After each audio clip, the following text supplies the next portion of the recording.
I mean, I'm a little disappointed because I think as neighbors, we should all care about our community and where we live. You know, if we're looking out for each other, then we're making it better for each other. That is a reflection of what we lacked to give those young people to make them better human beings. Now the problem is that we don't want to accept that.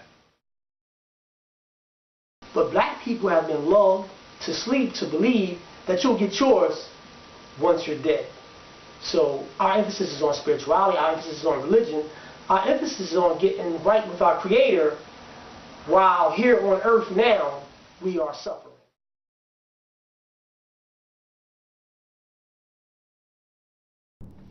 Hi, my name is Sabir Aleem, and I'm the host of The Wise View. The Wise View is a show that addresses community concerns. Those concerns are addressed by a group of men. Men who are actively involved in their community. Men who are seeking to bring about change within the community. Men who have no fear whatsoever of confronting those issues, because we know that if we don't make changes right now, that our communities will continue to deteriorate. Most importantly, you need to understand this. This show is straight from the hip, raw, uncut, no barriers, no restrictions. That which you will find in many other shows.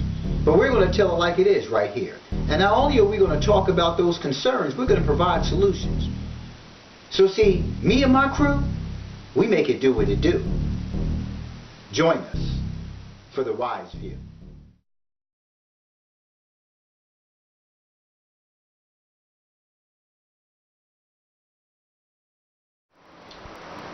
So let's talk about intelligence.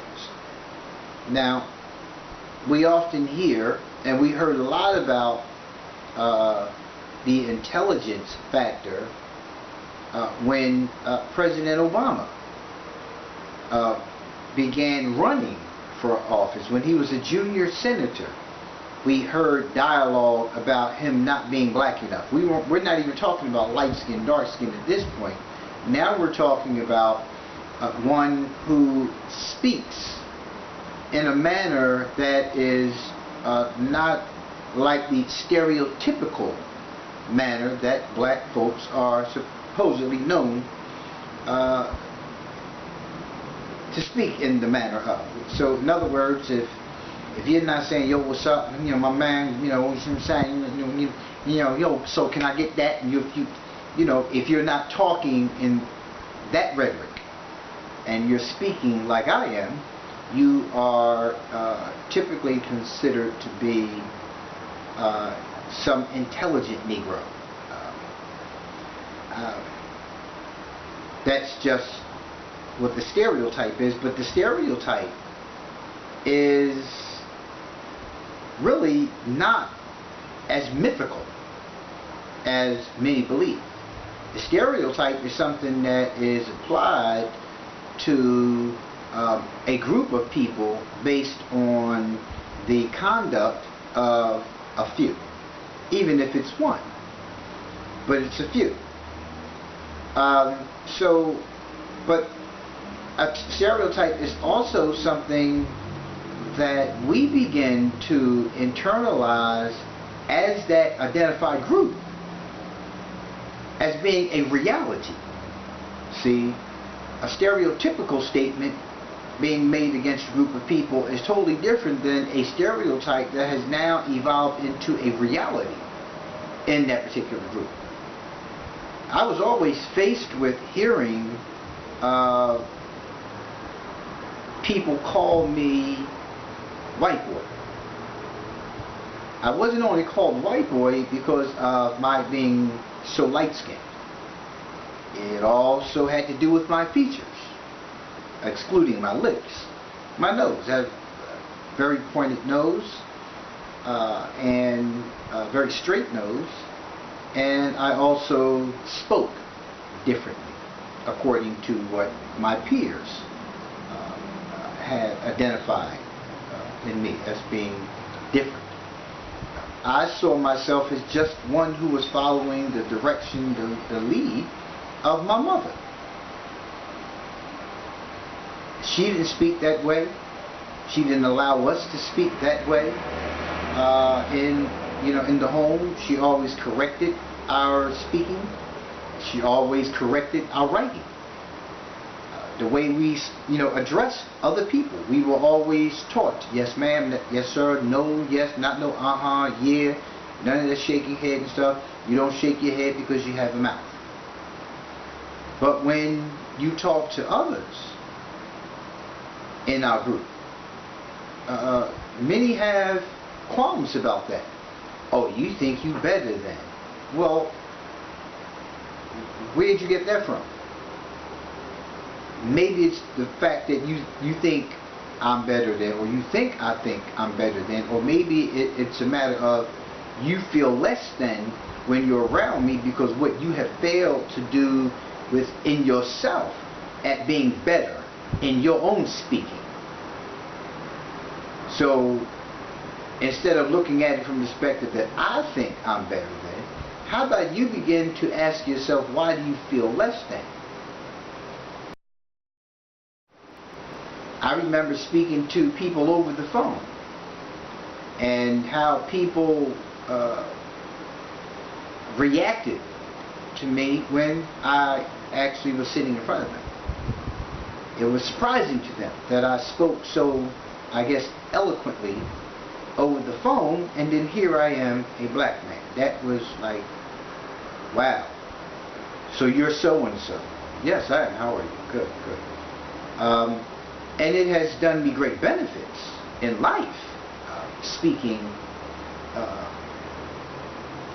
don't know what you call it, but just having a good speaking voice, enunciating. Well, I guess I got this overbite now, so sometimes my S's sounds like shush instead of s. So that's a whole nother thing. So I try to enunciate. I try to open my mouth and speak, because I was always told to open your mouth when you're talking to you. I can't hear you when you're mumbling.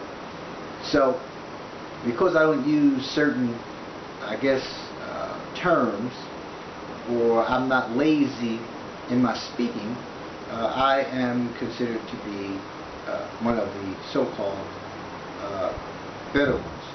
It's funny because I was watching, I forgot what I was watching. I watch a lot of films of late that speak to the black experience from slavery to current day challenges that we have, especially for the black male. And it was talking about how so many light-skinned individuals during particular eras, or even some now, attempt to pass themselves off as being non-black, which allows them to enter into certain venues that are predominantly white environments.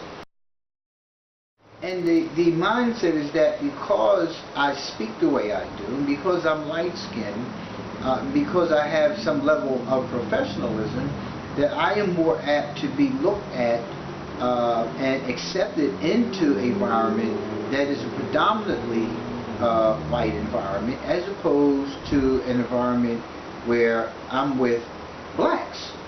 Blacks, because of this issue, tend to be more critical of my appearance and of my character because of their own thinking. So the characteristics that I bear seem to, according to what many think, work for and against me. So I'd rather take the for than against, but not if it means compromising who I am. So what I'm saying is that I'm not going to change who I am in order to be accepted by any group of people. I'm going to be who I am. If you have a problem with who I am, then you need to look at you, because you have the problem with these characteristics of myself. I do not. But I have spoken to many, and because of the way I speak, they will actually gravitate away from me because of my ability to speak well. It makes a lot of sense to them, but it makes absolutely no sense to me. See, what you have to realize is when you are groomed in that manner, in the manner that I spoke of, in terms of just speaking correctly and not being ignorant, not presenting yourself as poor. And I mean poor in condition, whereas you just don't care about whether you get the job or not, whether you are accepted into this environment. That's not a matter of trying to be accepted. It's a matter of, I've always spoken this way. I've never looked at myself as being anything other than just who I am. But it's so many who internalize a lot of the dialogue, the propaganda, on both sides of the fence, on the black and the non-black. And we internalize so much stuff that we're really confused about who we are. We're really confused about who we are. We don't see the detriment of some of our conduct, some of our characteristics to our forward progress. And we sit and we talk amongst each other, and we get people to co-sign stuff such as, yeah man, you're right, you know, they want you to do that. Stop. I'm not one of those thinkers. I'm not one of those thinkers who gets caught up in trying to be in the white man's world, as many want to ride on. This is a matter of, this is the world I live in. In order for me to be able to succeed, I need to be able to present myself in an appropriate manner. And in some of the ways that we're presenting ourselves is not appropriate. It's not appropriate. I'm not part of that club. I'm not part of that club that wants to sit around and use slang and, you know, the dizzle, the snizbizzle, and the yo what's up, and all. I don't. That's not cool. Ain't nothing cool about that. That's called being fatally hip and totally cool. That's an irresponsible way of living. Now that's fine when you're young, when you're coming up young, and you kind of have that language around your friends, because, you know, that's what we do growing up. We experiment with things. But, you know, when you come into, by the time you come into adulthood, right, you should have shed some of that stuff. You should have shed some of that stuff. And this is not a judgment, it's a reality that you have to begin to grow up and groom yourself, especially if you're seeking to be in a professional environment. Whether it's your own professional environment as an entrepreneur, or whether you're working for somebody. It's not stereotypical. It's a reality.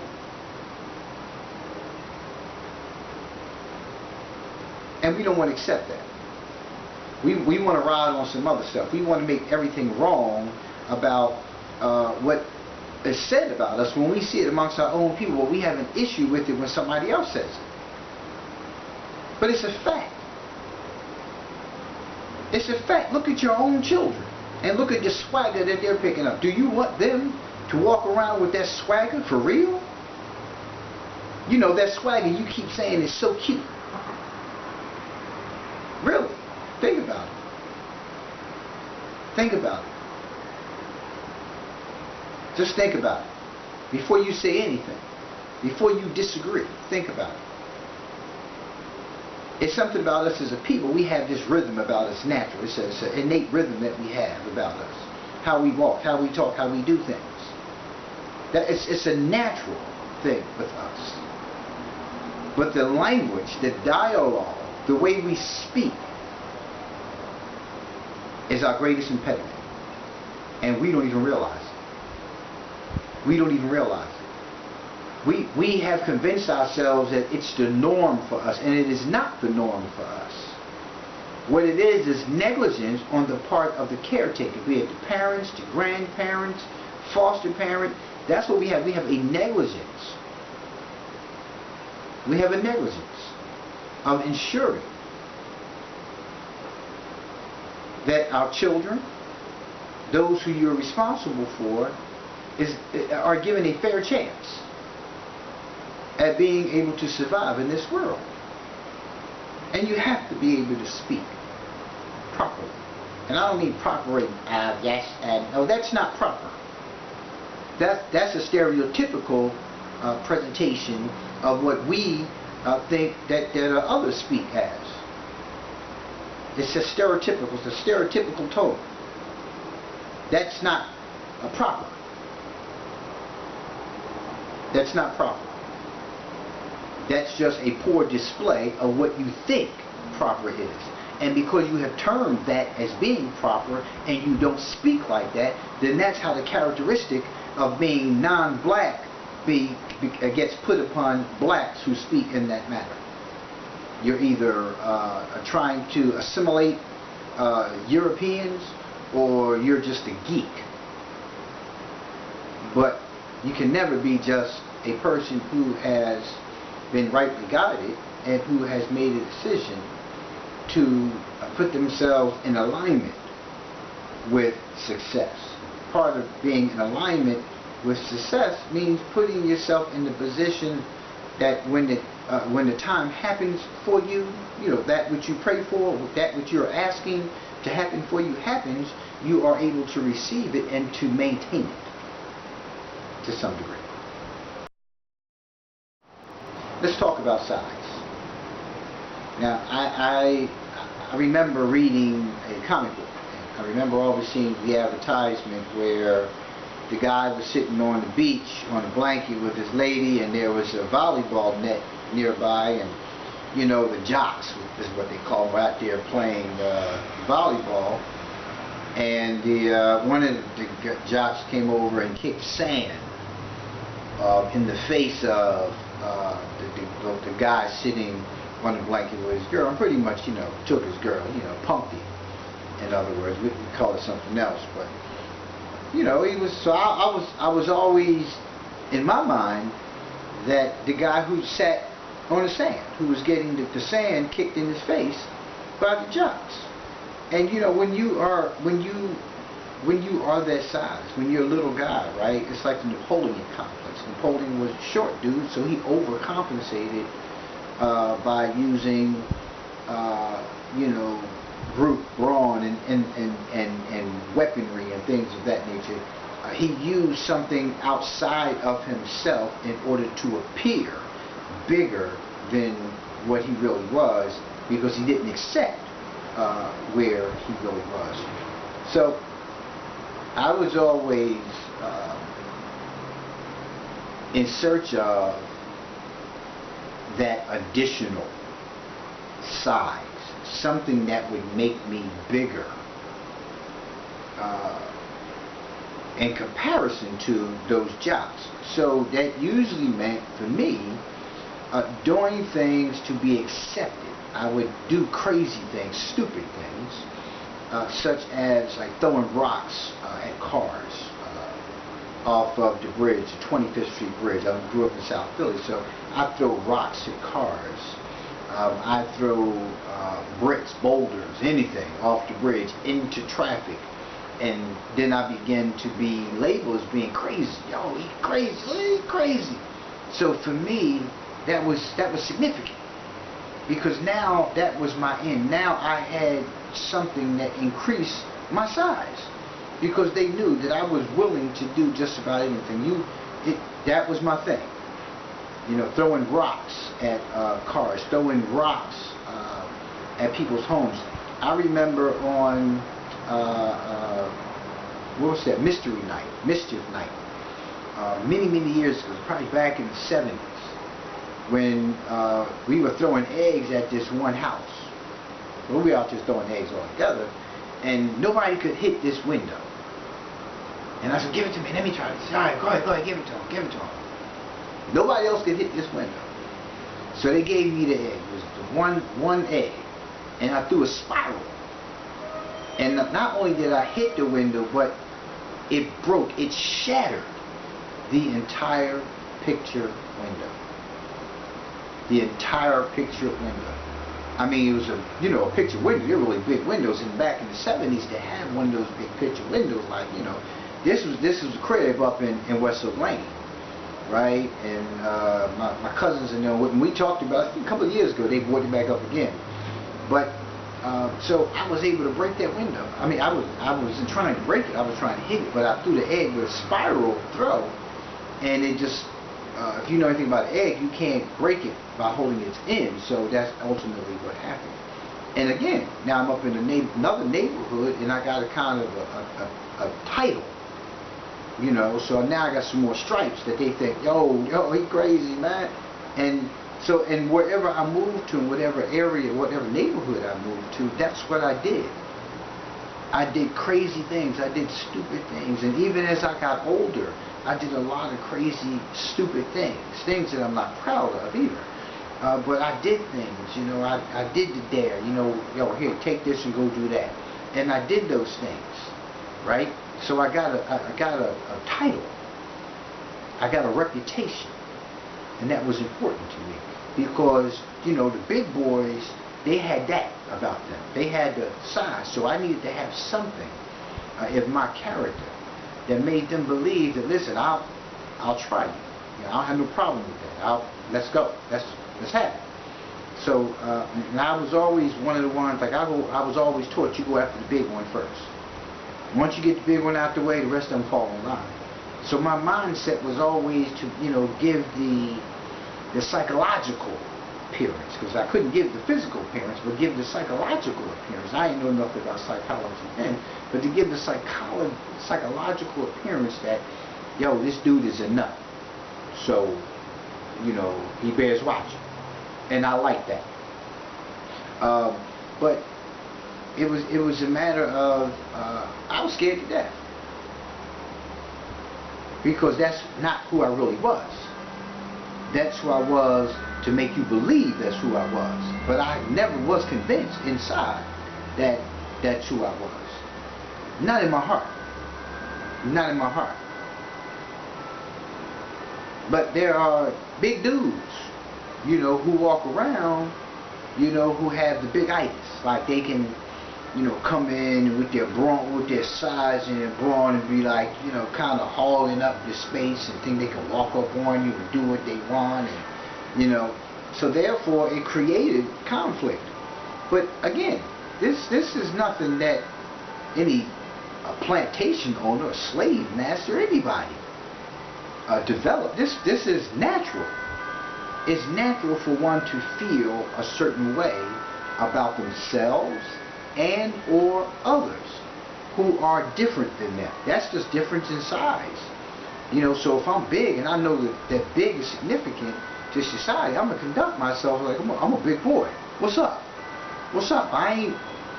If I'm a little dude, then I know that, like, I need to handle my business. Because that's part of our conditioning as children. Children, we see the differences, and we see how those differences affect our environments. And depending on how you're conditioned will really determine how you're going to utilize those attributes in relationship to interacting with others. We know that women and men draw from different sources. And I'm not talking about a spiritual source at this point. Right now I'm just talking about we draw from different cores. One draws from the left side of the brain, the other draws from the right side of the brain. One draws from strictly emotions, the other draws from strictly brute, brawn, physical strength, those kind of things, because of conditioning. Because of conditioning. We all cry, we all feel pain, we all hurt, but we all do something different with it. We all do something different with it. And that has nothing to do with any method of controlling a slave. It's natural. It's natural. But what we see as conflict is actually balance. But we're so resistant to it because we lack that within ourselves, that we don't see that as bringing balance into our lives. We see it as bringing a challenge, some conflict, a difficulty. And that's not what it is. And that's why we go against one another so much, because instead of us seeing that there's balance there, we see it as a threat in most cases to who we are, who we have become. Right? And excuse me, for the black male and female, there are even more challenges outside of us than any other group of people. There are even more challenges. We have to deal with social injustices. We have to deal with racism. We have to deal with the stereotypes of who we are as a people. We have to deal with how we dress and you know, it not being socially acceptable. Socially acceptable meaning that the swagger that I spoke of earlier that many of us has is often stereotyped in relationship to something negative. It's never anything positive. I can't just be making a fashion statement and that be positive. I have to be emulating a pimp. I have to be emulating a thug. I'm often told that I dress like I'm on my way to the golf course. Because I pretty much most of the times you'll see me in khakis and a shirt, polo type shirt or collared shirt with, and you know, shoes. So I look like I'm on my way to the golf club. And so oftentimes the relationship between the wearing of khakis and a collared shirt is an office worker. Well, I work in the office. I'm a professional. I like khakis because they're durable. Because they're durable. They look good with anything. You don't have to match them up with a different color because they're most of them are beige or tan or a gray or blue. So I always had something to match. It works for me, and I have other things as well. But the swagger that we have is sometimes is a little exaggerated because we do oftentimes allow those stereotypes or even allow those things that we see as images of those who adhere to that lifestyle. We kind of, you know, jump right into that role even though we're not that person. But you know, we kind of add that additional swagger, like, you know, yeah, I'm, you know, you see a lot in a lot of us as older black males, and I often tell people this, that my conflicts and confrontations have not been with the young. They've been with those my age and older.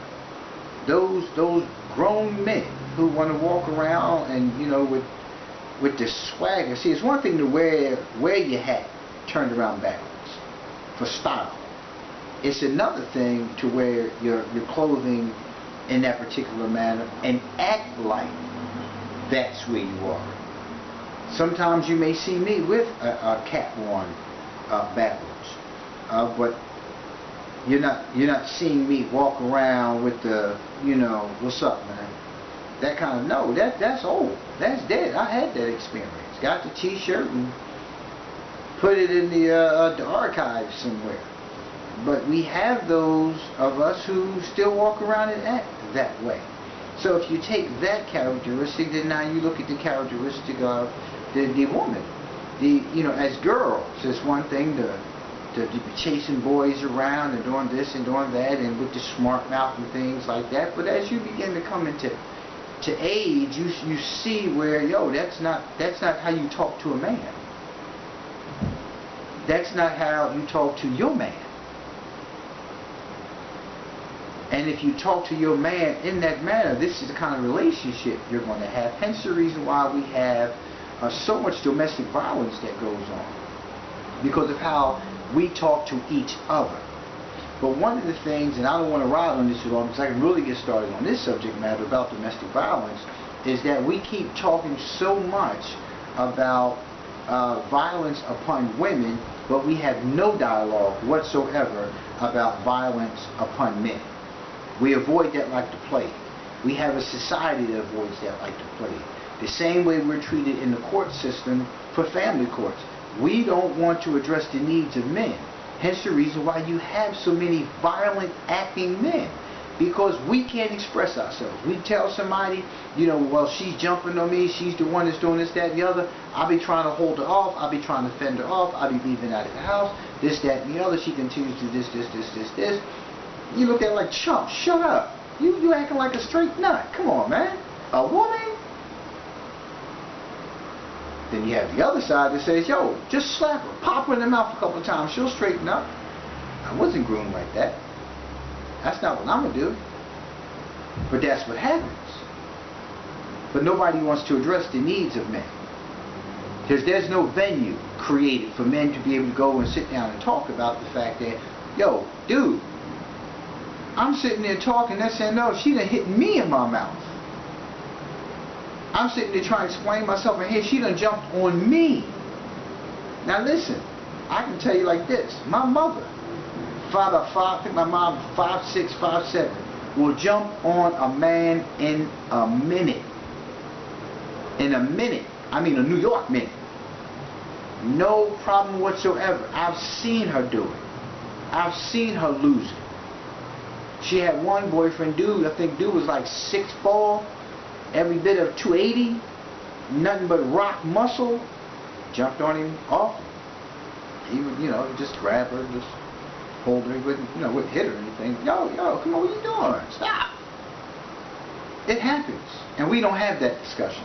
And I'm going to do a show on that particular issue. Because it needs to be confronted. It needs to be addressed. We need to be able to create venues for men to be able to talk about domestic violence upon them. Teen domestic violence issues have totally gone off the charts because of what they see in their environment, because of what they're being told. That whole divide of you don't need no man, I don't need no man to do this, I don't need no man to do that. Even this is even stated in regards to the father. Hence the reason why we have so many divides in the household, and we have homes that are primarily female-led, because the man is the one who does not get custody without a serious fight and a whole bunch of ridicule and a whole bunch of unnecessary court costs and fees trying to get custody, because she won't let him see his children because she's mad.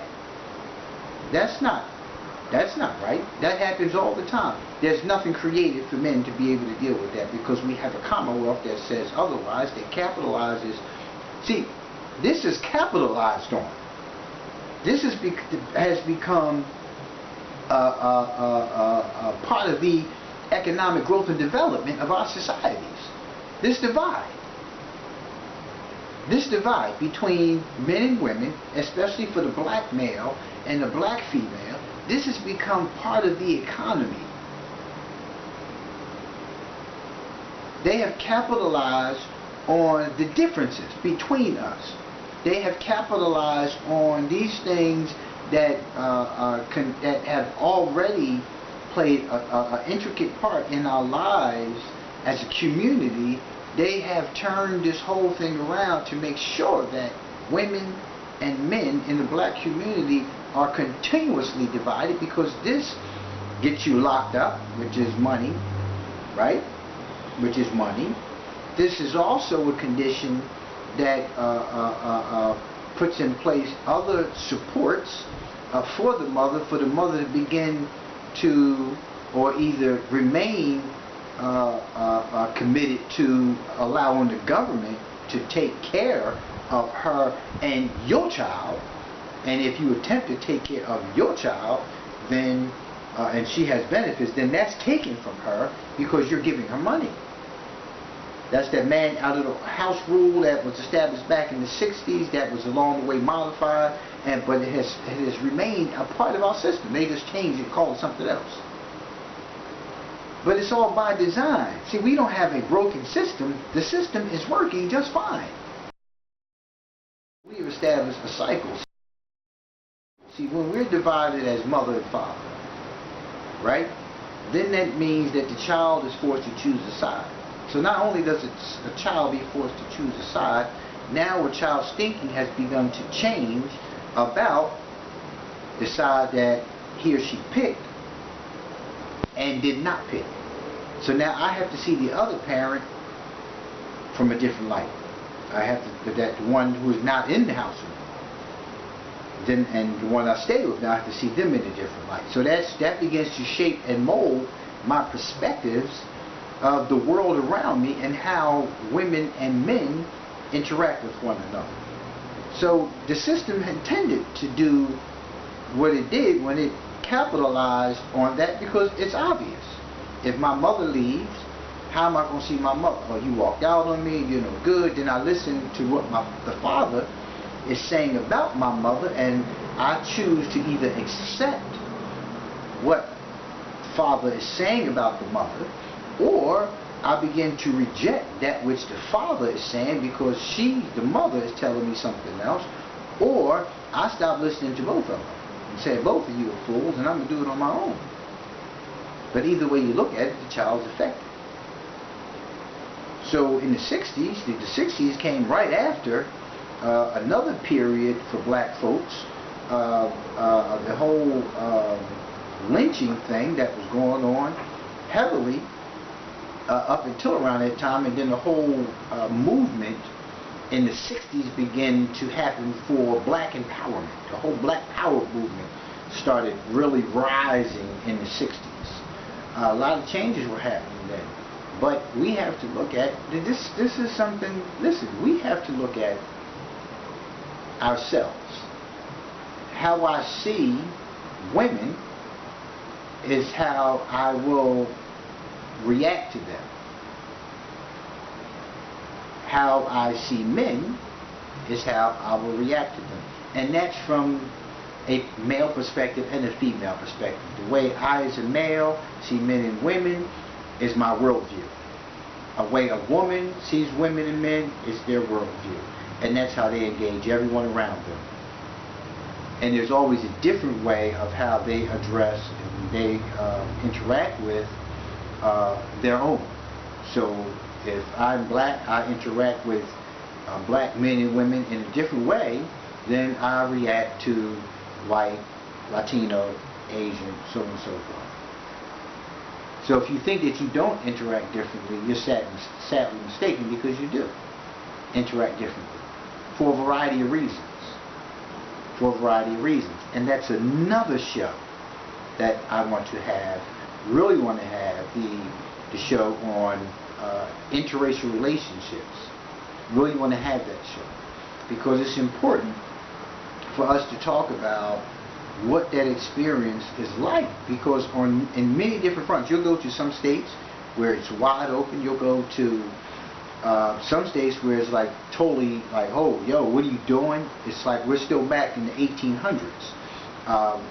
But the reality of it is those relationships are faced with many challenges when they don't live in states where interracial relationships are more open. They're faced with so much more in society, and even those outside of those family members who are part of this relationship, because this is a whole family. Even if it's still conflict there as to what are y'all doing? And that also falls in line with the whole self-perception, the light skin, dark skin thing. There are many who will date outside of their race because they want to have children who have a different appearance. They don't want dark children. They want children who have a different grade of hair, who have a different complexion.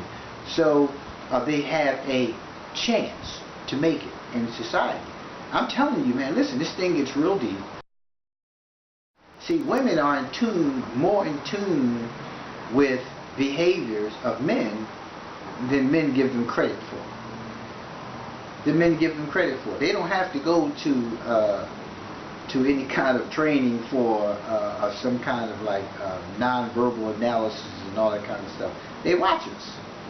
See, we're not, in most cases, we're not in tune with them. We know when they're mad because we can only identify with our own anger. We can't identify any other emotion other than happy or mad.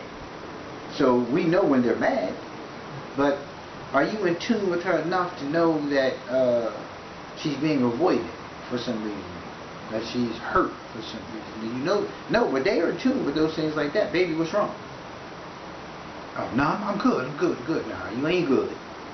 Why you ain't good? Oh, you might not say that to her, but it be in your head, I ain't good. Because she's more in tune. Again, that's their balance. But they will pick up on things because they pay attention to things. to pay attention to things. See, we change our behaviors, and human beings, if we're not created to do wrong, we're not created to lie. That's not part of our creation. We learn that behavior. We learn how to lie.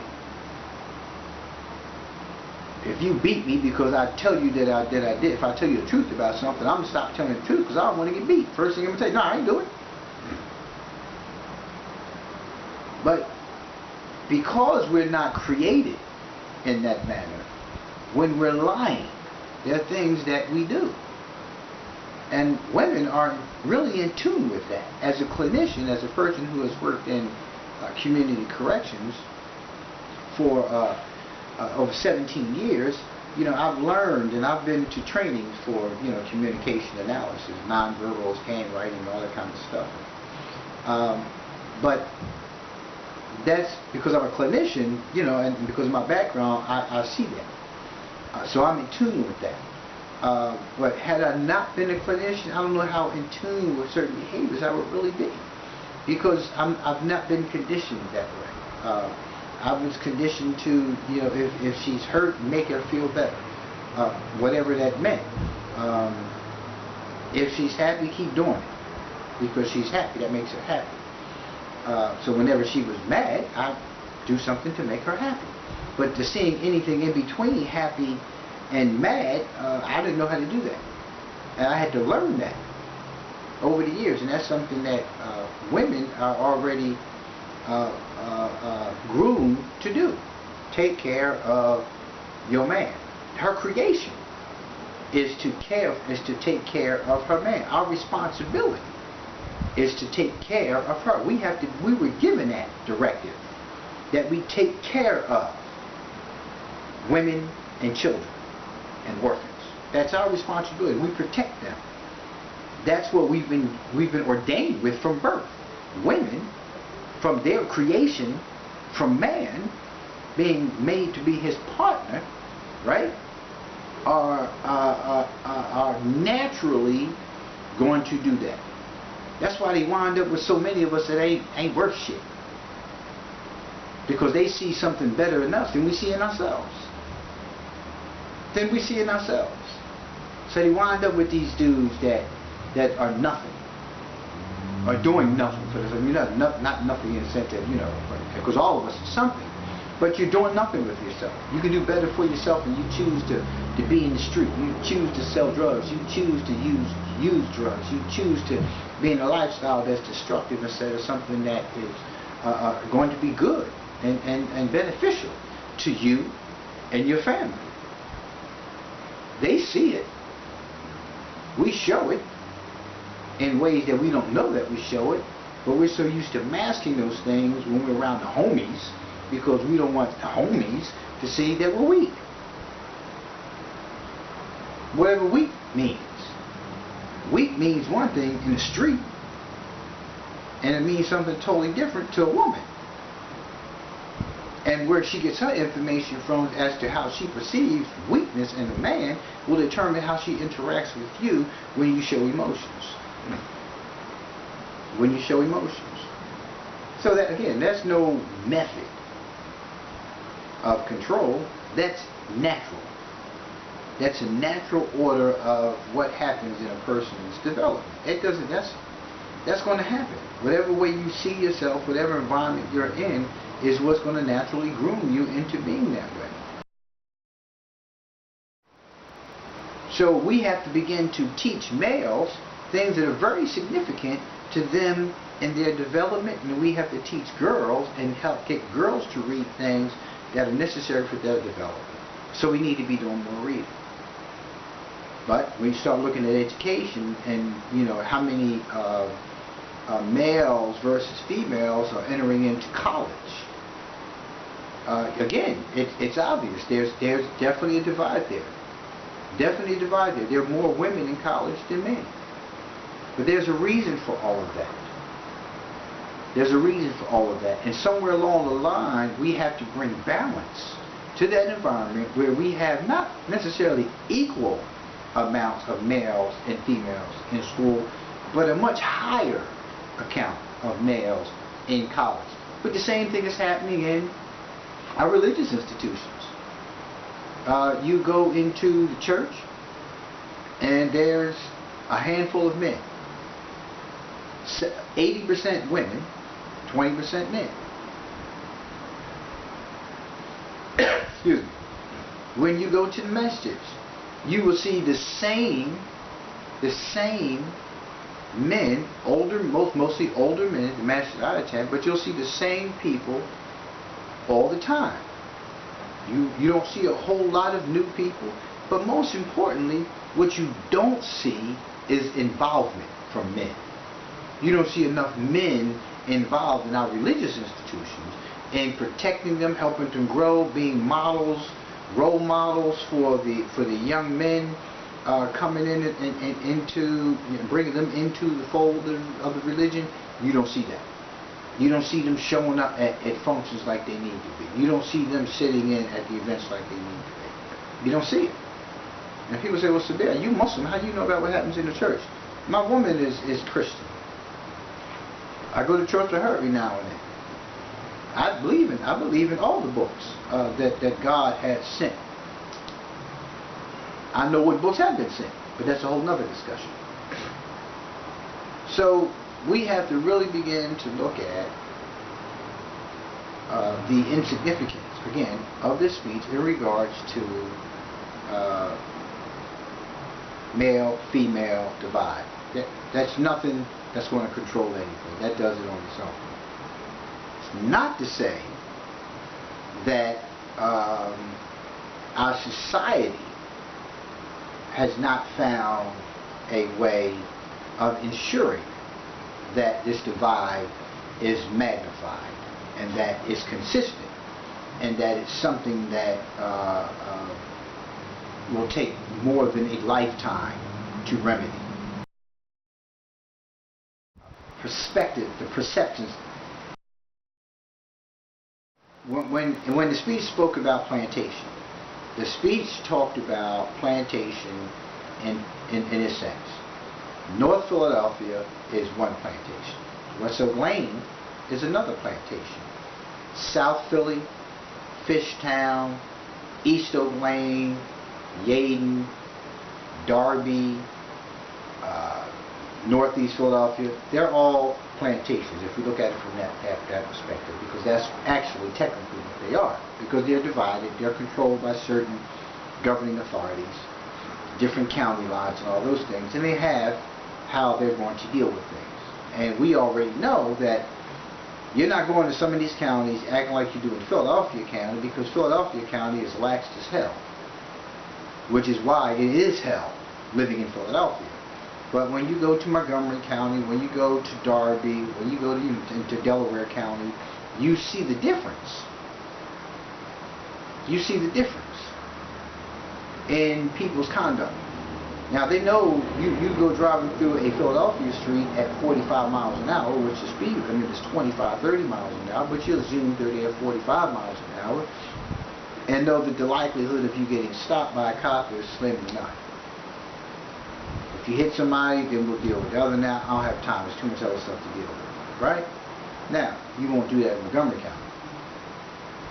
You won't do that in Jersey. In most parts of Jersey. You know, you may try to get away with that in Newark. But you won't be trying to do that in East Berlin. You won't be trying to do that in Collinswood. You won't be trying to do that in Willingboro. No. You might try to get away with it. You might get away with it in Camden. But even in Camden, now being the Little Beirut right now, it's a lot different. But you already know that. So we look at this alleged speech from the perspective of these geographic areas noted in relationship to the plantation. There were certain plantation owners who had immaculate plantations. They had better housing, for lack of a better word, for their slaves. They had better conditions for their slaves. They spoke to their slaves differently. They included their slaves in more things. They were more liberal in terms of, affording a black male slave to have 2, 3 women to engage in sexually, even though the outcome was the child being born and, pretty much either staying on the plantation or being passed off at some point. Still, there were different liberties afforded on that plantation. But then that plantation owner also at one point had a smaller plantation, unless they inherited a large one.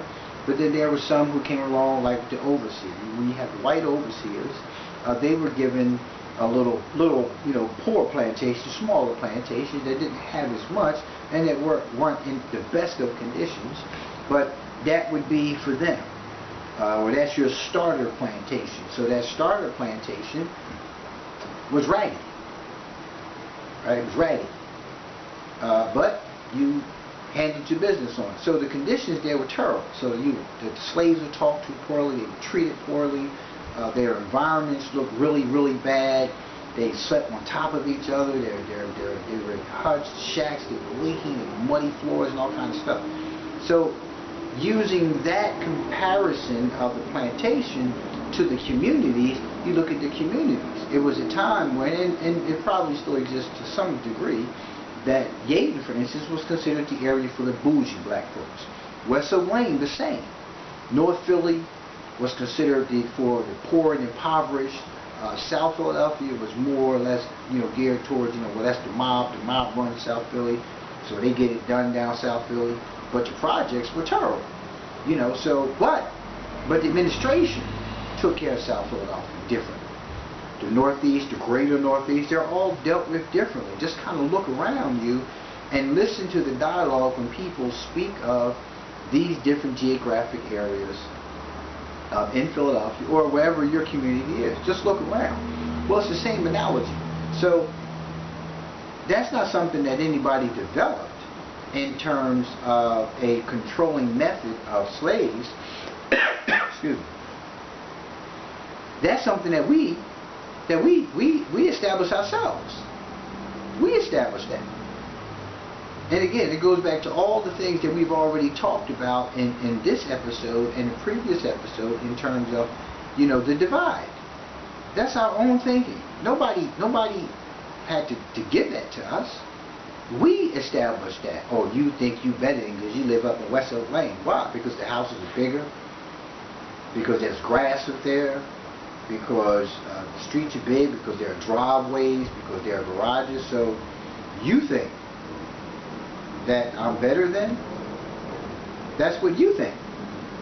But again, those are the things, those are the things that divided us. Those are the things that continue to divide us. But now, years later, we begin to look at things a lot differently. As we mature and get older, we start looking at, that's crazy that, we even thought that way. But listen, it worked then and it still works now because, some of the brothers, I hear some brothers say, yo man, girls up Oak Lane, woo, that's what's up. Girls over there in South Philly, over there at Cobblestone by the airport, yo, that's what's up. Girls in West Philly are different. The girls in North Philly got a different kind of swagger. Everybody's got their flavor, of what it is that they like, and they kind of base it on geographic area. I don't understand the status. I've never seen. I've lived from South Philly to Cedarbrook, and women are women, the same across the board. So that's the thinking of young folks. And the thinking of individuals who don't go outside of a 4-block radius. Let's be real about that.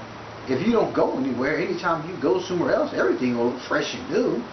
So you can ride 5 miles, 2 miles out of that 4-block radius and think that you went out of state when you're just in another part of Philadelphia. And everything looks different. And everybody looks different. But it's by design that way. It's by design that way. When all you see is one condition, when you go outside of that environment, you automatically think, wow, this is what's up. I want to move up here. So nobody made that up. No speech, no plantation, so-called plantation owner established that method. That's something we established ourselves. Period. I don't want to live in certain areas. I don't want to live in areas that are dilapidated, broken down, or not protected, that are not safe, that are drug-ridden, crime-ridden. I don't want to live in those areas. Does that mean that that's an area that's less than? No. That's not the area I want to live in. I don't want to live in that area. Because it's depressing. And because it's just a matter of time before I get sucked in by the environment in one way, shape, form, or fashion. Again, it's by design for it to be that way. But again, there's no method according to this speech. That's just something that is a gimme when you put people in areas and you thrust them into environments where there's nothing. It's just a matter of time that's most of what you get out of them. Nothing. So, you have our legislatures, you have our councilmen, you have our councilmen at large, you have city council, you have state representatives, you have all these people who are responsible for these designated areas, and look at what they do. So they're like the overseers. Think about it. They're like the overseers of those plantations. Because most of them are, most of your areas, for instance, predominantly black areas, have what? Predominantly black politicians that oversee those areas, right? So you have to look at those kind of things and ask yourself, well, if he's black, I'm black, most of this administration is black, why are our conditions still the same? It doesn't make sense. And then in the same breath, you tell me, brother, you need to vote. So when I lived in South Philadelphia in the 60s, South Philadelphia was predominantly white, had a predominantly, if not all white, administration, and I looked at the conditions then. The projects were taken care of back then. The projects were kept clean for many of the years. The project didn't really start going downhill until the mid to late 70s. That's when the project really started going downhill. But from the 65 on up to the early 70s, it was nice. They came out on a regular basis, repaired windows, did whatever kind of maintenance repairs you need to do, drove around in the little trucks, got things together, went downhill. Went downhill after that. Administrations changed. Money changed. PHA changed. Because PHA had to change based on what kind of monies that they were getting to be able to afford them to do certain things. Budget cuts. Why? Administration changes. Who fought for more money? None of their monies got cut. They still got their same paychecks. The politicians, they still get their same monies. Hey, listen, money was cut. I don't know what to tell you. I still get my $120,000, a year, but nothing I can do about it, brother. They cut $50,000. That's what it is. We argued about it, but it's what it is. So again. But what we have to look at is, even with that being said, that doesn't mean that we stop doing anything about changing those conditions. Period. And we stopped doing anything. We stopped doing anything because we're expecting these politicians to do something for us. And these politicians are not going to do anything for us to pull us up out of any conditions. And truth be told, it's also said in the Quran that God will not change the condition of a people until a people change the condition of themselves. You and I have to do something different about this condition that exists. I make every effort through these videos and through other things that I do to try to bring to light the things upon us and bring to light some of the things that we can all do to begin to change. Period. So I'm doing my part. In many ways, I'm doing my part as a professional, as a paid professional, as an unpaid professional, as a director, executive director, and founder of a nonprofit. I'm doing everything that I possibly can to let you know that there is a way out, but you have to be seeking a way out. See, if you're not seeking a way out, you're not going to see anything in this but conflict and controversy. Once again, this speech, this alleged speech, is just that. So the only reason why I'm doing this video on it is because I keep hearing about, yeah, the alleged Willie Lynch speech, man, that's something else, man. We keep using that as a reference point for conditions that exist. But there's so many other things that we can read and use as sources for understanding the condition for the black slave. There are a ton of videos that you can watch on YouTube. I mean, listen, YouTube is a beast. When it comes to information, you want to get information, regardless if people say, oh, well, that's not accurate. What is accurate information?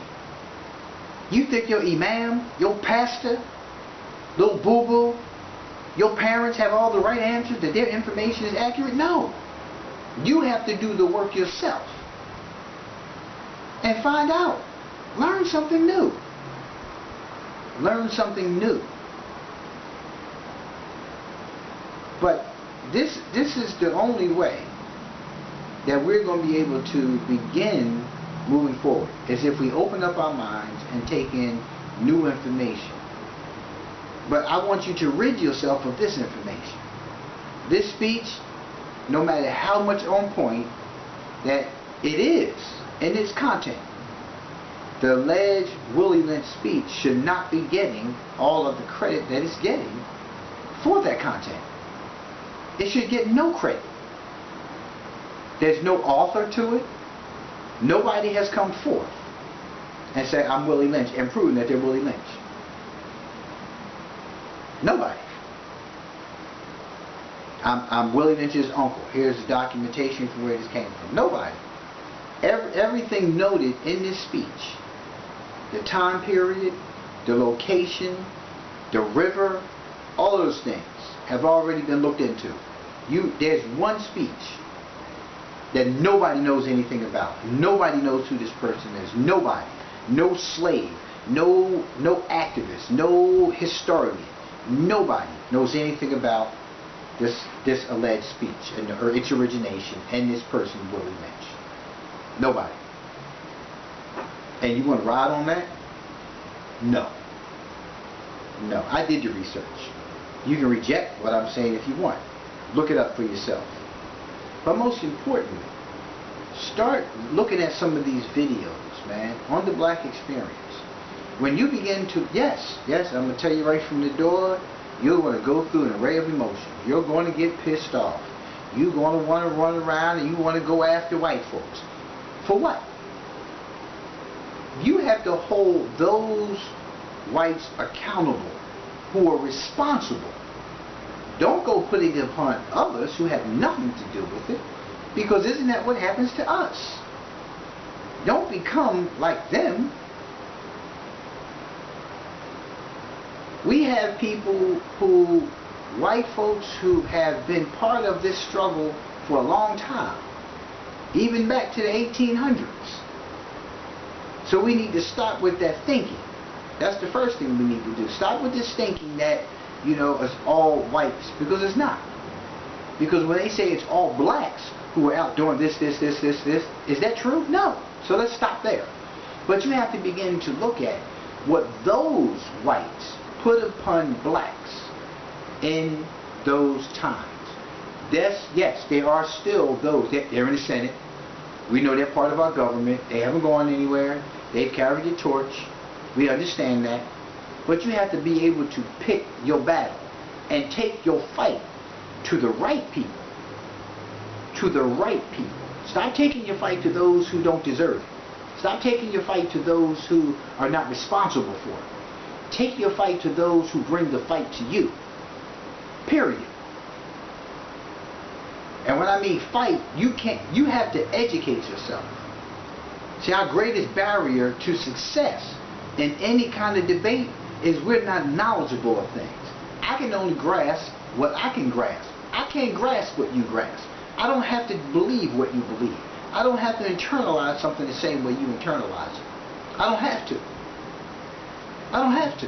That doesn't work for me. That doesn't work for me. That works for you.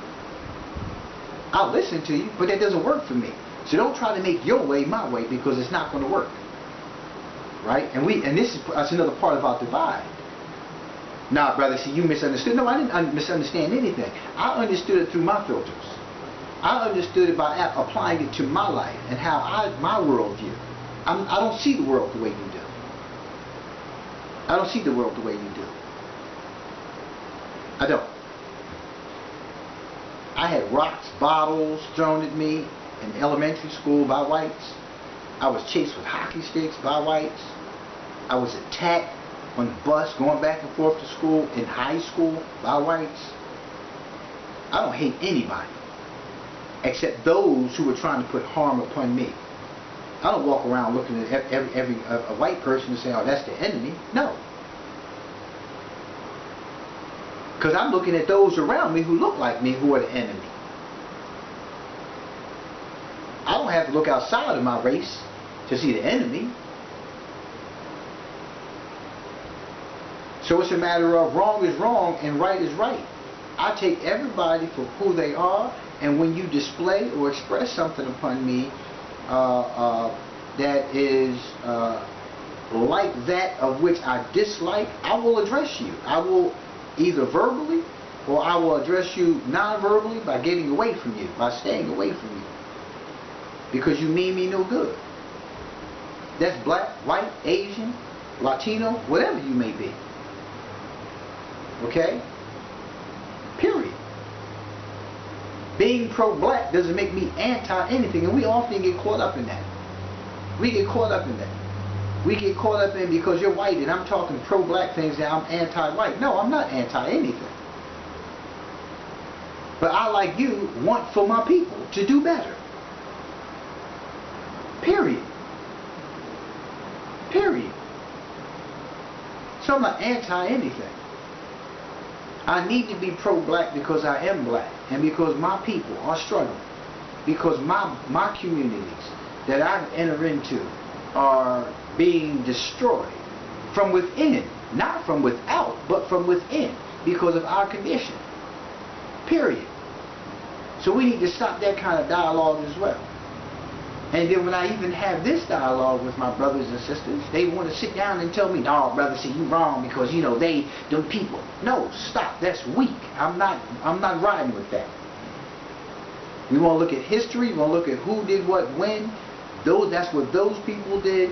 We know that there are groups of people, again, who have clearly been identified for all of us in society, black, white, Latino, Asian, whatever. We've all identified who those groups of people are, who have it out for all of us, not just one group of people. That 2% has it out for all of us. Has it out for all of us. Not just people of color. People of color are subjected to more because we don't have the same privilege as others. But the reality of it is, at the end of the day, right, I have to deal with my issues as being a black man, being in a primarily black environment, and dealing with the black condition. That's what I have to deal with at the end of the day. Period. And that's what I deal with. You know, I want to see my folks do better.